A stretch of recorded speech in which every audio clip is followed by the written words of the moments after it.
Well, good morning. It is good to see each of you here this morning, this Lord's Day. I promised last Sunday, after I did the lesson on wife carrying, that we would follow up today with lesson for wives, since it was for husbands last week. So, as means of introducing this, I will just play this little video here. Modern messaging methods like texting and emailing can never compare to good old-fashioned yelling at the husband calling contest.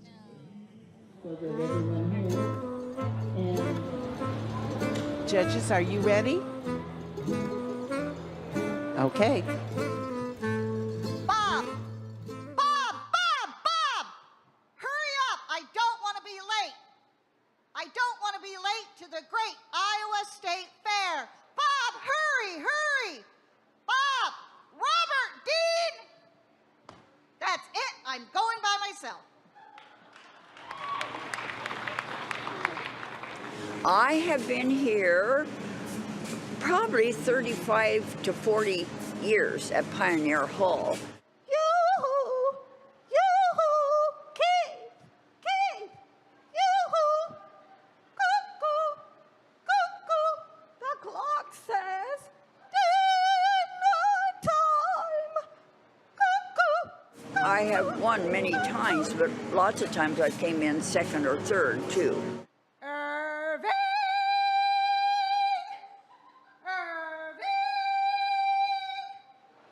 Unless you want to make the bed, you better get up like right now. Irving!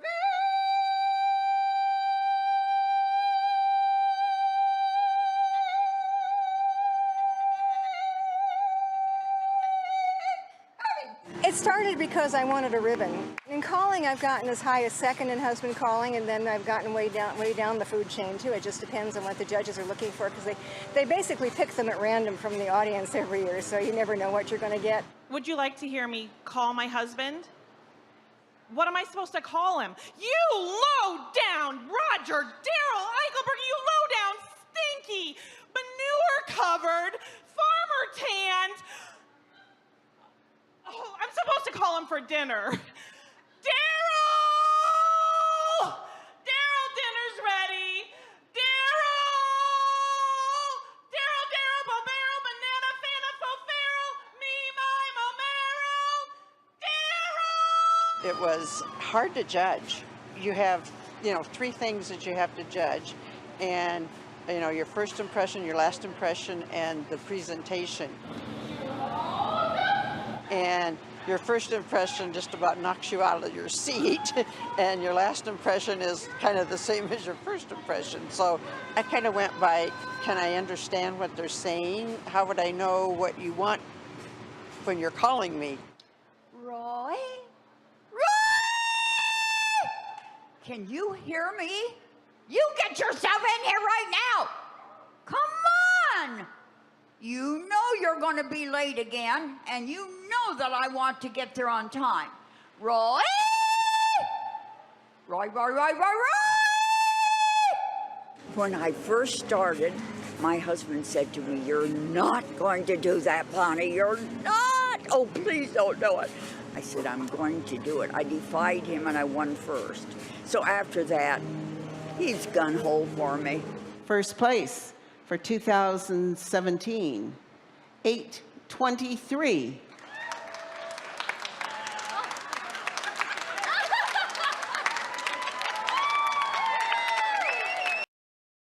So, some of you men, I made you very thankful this morning, right?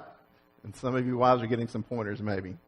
So, the challenge we have is, one, are you ready to enter? I understand the Iowa State Fair is still coming up, so there's still time to enter if you'd like to maybe enter in the husband calling contest. So, sort of in all seriousness, are you really sort of ready to call your husband? We're going to look at 3 points, sort of like we did last week. But being a godly wife is more than just calling your husband or getting his attention. It's recognizing you're joint heirs of the promises of God and have equal but different responsibilities in the family. So lessons learned, sort of things I've sort of contemplated over the past couple of weeks when I'm thinking about this lesson. But godly wives call husbands with respect, but should expect husbands to love Christ and the church. So that's really sort of a two-part thing. that you sort of treat your husbands with respect, but at the same token, you have a right to have an expectation for this man to love Christ in the church. And we're going to look at some scriptures that will sort of support that position. The second thing is godly wives ask for help. We'll look a little bit at that. And then godly wives trust the Lord. So, Ephesians chapter 5, verse 33, nevertheless, let each one of you in particular so love his own wife as himself, that's speaking to husbands, and let wife see that she respects her husband. It's interesting that God, in his wisdom, had Paul, which God has a sense of humor. Paul sort of has this confirmed bachelor, and he gives more information and advice about marriage and relationships and raising children than almost any author in the New Testament, probably more so than anybody. But he chose very special words, that husbands are to love wives, and wives are to respect husbands. Now, Emerson Egerich and his wife Sarah have been doing a lot of great work in the Christian counseling field. There's a book called Love and Respect. If you have a chance and want to do that, read that. And they've got Love and Respect. They have some great literature out there. I've had a chance to hear them speak before, and they're really good folk, and they're really hitting the nail on the head, and they're taking their lead from what Paul says here. Women need to feel loved. It's very important. Paul said that the love that a husband has for a wife is comparable to the love that Christ had for the church. It's a self-sacrificing, self-giving love. It's a love in which you put the other person's needs before your own. And that's a biblical expectation for wives that they can have. But also, at the same token, that wives are to respect husbands. And this is what Egerich points out, is that when a husband feels disrespected, he's pulling away from the relationship. He's not leaning into the relationship. And just men are hardwired that way. If you show a man a disrespect, he doesn't forget that. He'd rather for you to punch him in the eye or in the gut than to disrespect him. Now, I'm advising hitting each other, but I'm just saying being mindful of what words you use and how you use them. And sometimes it's not just what you say, but it's how you say it. You know, as we saw in the husband calling contest, some of that was like fingernails on a chalkboard, wasn't it? Be honest. Okay. So words matter. And men get respect. Men understand this about men. And you show respect. You can disagree heartily with someone, but you still show respect. And so Paul was onto something here, and they were chosen probably by inspiration and observation. A very important reality in our relationships. That God has called us into this as different beings, husbands and wives, but yet with the same ultimate goal. And so it's really important for us to understand that calling on your husband is not just what you say, but also how you say it. Showing disrespect in front of the children, in front of their others. I have some very strong reactions to sometimes the language that people use for each other. In doing marriage therapy, I do set some rules. You know, it's not anything goes in that hour. I set some foundations and stuff. You know, I'm not going to be a party to you being disrespectful to each other. You can form a complaint. You can report something that you need to talk about, but you don't have to sabotage the other person or demean the other person in doing that. So sometimes the law of kindness goes a long way, not just with other people, but also in the context of marriage. So you have an expectation here that you should expect your husband to love the Lord, to love his church, but also then same likes you shall respect. 1 Peter chapter 3, 1 through 2, wives likewise, be submissive to your own husbands, that even if some do not obey the word, they without a word may be won by the conduct of the wives, when they observe your chaste conduct accompanied by fear. I'm thinking here, fear could be easily changed in the context here to say respect. That how you interact, the words you say, how you say can be very, very important and be very, very powerful. Peter went on to say here that even without saying a word, just by your example, you can lead your husband to the Lord. Now, I've seen that here at Netherland. I've seen many women just stay faithful and just stay faithful and just stay praying and stay praying and stay praying. And many of you men here today says, I'm here today because of a faithful wife. One who had faith of her own, helped me to grow into the faith. So the reality of it is that there's something transformational in this relationship that God has blessed and God has called to this union, but there's something transformational in it. But what we say and how we say it is important. So there's this myth, I believe, that for women, and I don't know if it's a product of contemporary times. I don't know if it was something that we did maybe as a means of empowerment. Maybe that was the ambition. But the idea that you should be able to do everything by yourself or without any help, and I think that's very unfortunate. In fact, not everything you need to be a wife and a mother comes naturally. And I think that in working with young moms and counseling and some experiences I've had, they sometimes feel very ill-equipped, or they feel like I'm not being good at it. There's always that nagging doubt in the back of your mind. Am I a good enough parent? Am I doing this well enough? What are other people thinking? Am I being criticized? And I think that unfortunately comes with this idea, is that this expectation that you should be super mom, that you can do it all. You can have career, you can have everything, and do it really easy and make it look really easy and look like June Cleaver at the end of the day. For those of you who don't know June Cleaver, she was this lady that was always in pearls and nice house dress. Every episode, right? You never seen June Cleaver sort of mussed up. She never came with a house coat on or, a robe on and curls in her hair. She always had it together. And I don't know if that was sort of fed in this expectation. But the reality is that Paul, again, with some irony in it, he has this great inspiration. In fact, in Titus chapter 2, verse 4 through 5, he's talking about sort of within the community of faith, how older members help younger members and younger members help older members. But he's talking here that the older women, so older sisters in Christ, they admonish, I think teach is an equally important word there, could be used, that the young women to love their husbands and to love their children, to be discreet, chaste, homemakers, good, obedient to their husbands, that the word of God may not be blasphemed. Now, his ideal here is that some things have to be taught. It's not always natural to do certain things. It's okay to ask for help. It doesn't mean you're less than anything. It just means that you're human. And that some of the things that you have to get advice and wisdom and strong counsel from folks who've been there, done that.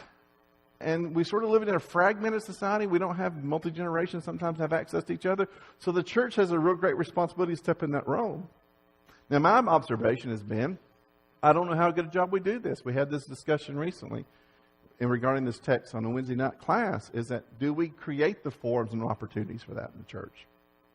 If you don't have a mentor, find a mentor. If you don't have someone you're mentoring, mentor somebody. That's just the reality that we need to do within the body of Christ. That don't assume that all this is supposed to be easy. And if it's hard, guess what? It is hard. And sometimes you need strong, godly counsel, advice, wisdom, help. And don't be afraid to ask for it. Call out for help. Lastly, a godly wife is not a martyr. You're not called to be a martyr for your family. You're not called to be a martyr for your husband. You don't substitute your life and make it less important. A godly woman knows the power at her disposal. A godly woman knows this. Now, again, I'm going to make you feel that I'm really old, because some of you know who this is and some of you don't know who I'm talking about. Now, there was this show on television, young folks, many years ago called Hee Haw. And many of us watched it every week. And there was a skit show. And it was country themed, let's put it that way. And they had several skits. And there was one skit in that was this woman, but she was this housewife. And she was always somebody at the ironing board or working. Okay. And her husband was sitting at the table and they would have some kind of comedic exchange and stuff like that. But somehow I infused her image into a chapter in the Bible. I somehow had her image infused into Proverbs chapter 31. Who can find a virtuous woman or a price far above rubies? Okay? Because what I got from her image is that she was this haggard, worn-out woman because she's working all the time and her husband's doing nothing. Okay, and that was sort of my image as I read Proverbs 31, She had the rags tied up in her hair and ironing board. How many remember the skit? Most of you do. I infused that and really had someone who really sort of illuminated that text for me and showed me differently about that text and stuff. And it's true, this woman gets up before daylight.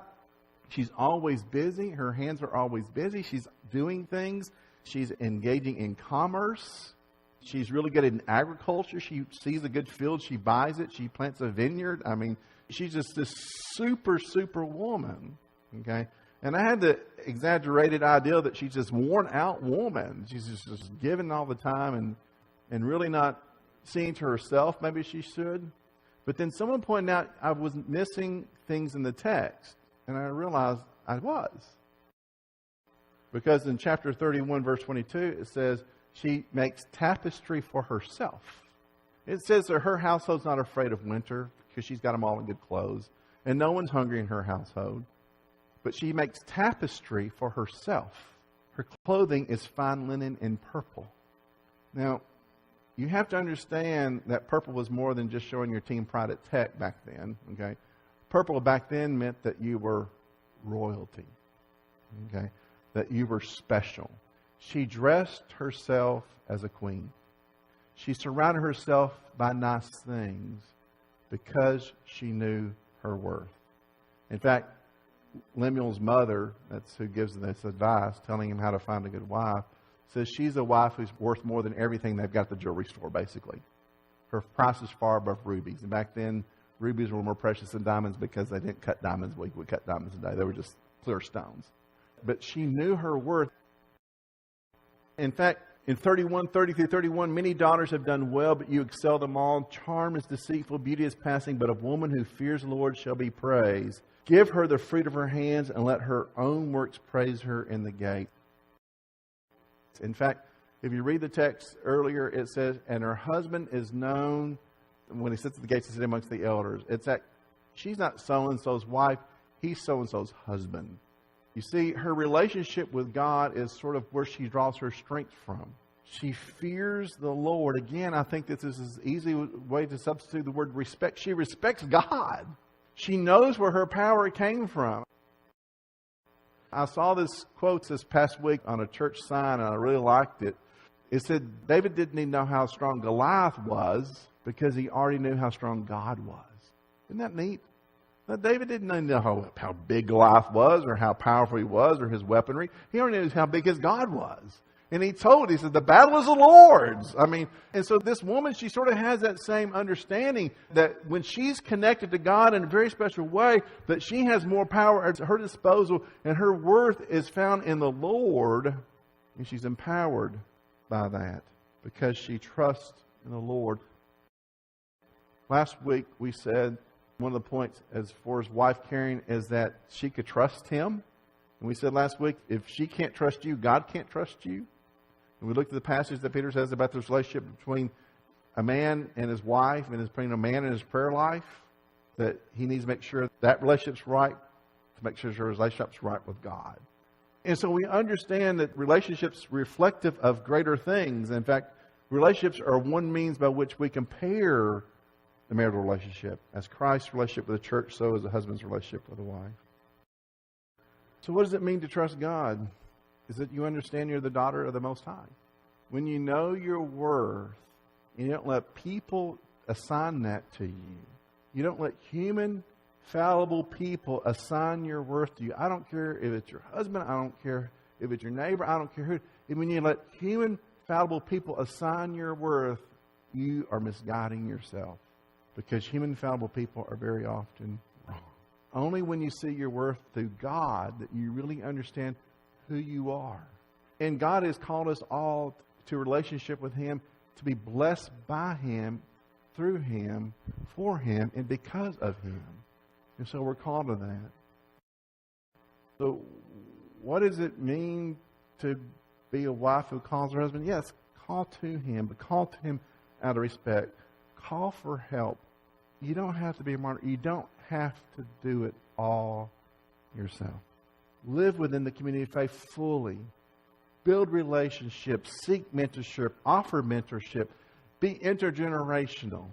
Take some commitment into helping make other people's lives more meaningful. And this last point, whether you're married or not married or in a relationship or not in a relationship, whatever, understand that you are alone enough in God. That is where your worth is found. You are the daughter of the Most High. Feel it. Live it. act it. Call to your Father.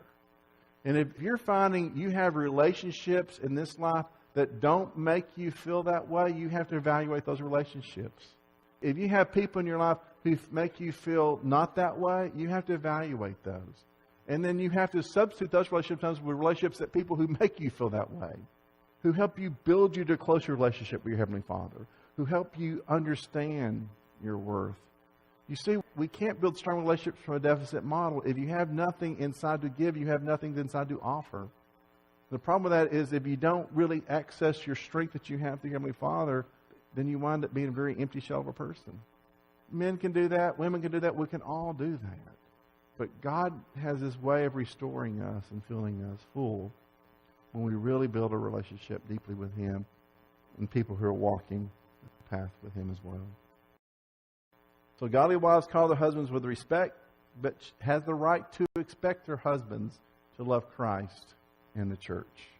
Godly wives call for help, and godly wives trust in the Lord. Next week, Jeffrey's going to be sort of wrapping this little mini-series up. I encourage you to be here for him to sort of bring these lessons to some conclusion and stuff. Be here for that. If you're here this morning and you would like prayer on your behalf, and maybe you need encouragement, maybe say, listen, I have not felt, very loved by my Heavenly Father, and I need to feel that, and I need to sort of claim that. But if you're here this morning, man, woman, young or old, if we can assist you anyway, Brother Steve's chosen a song to give us a chance to respond. Won't you come as we stand and sing?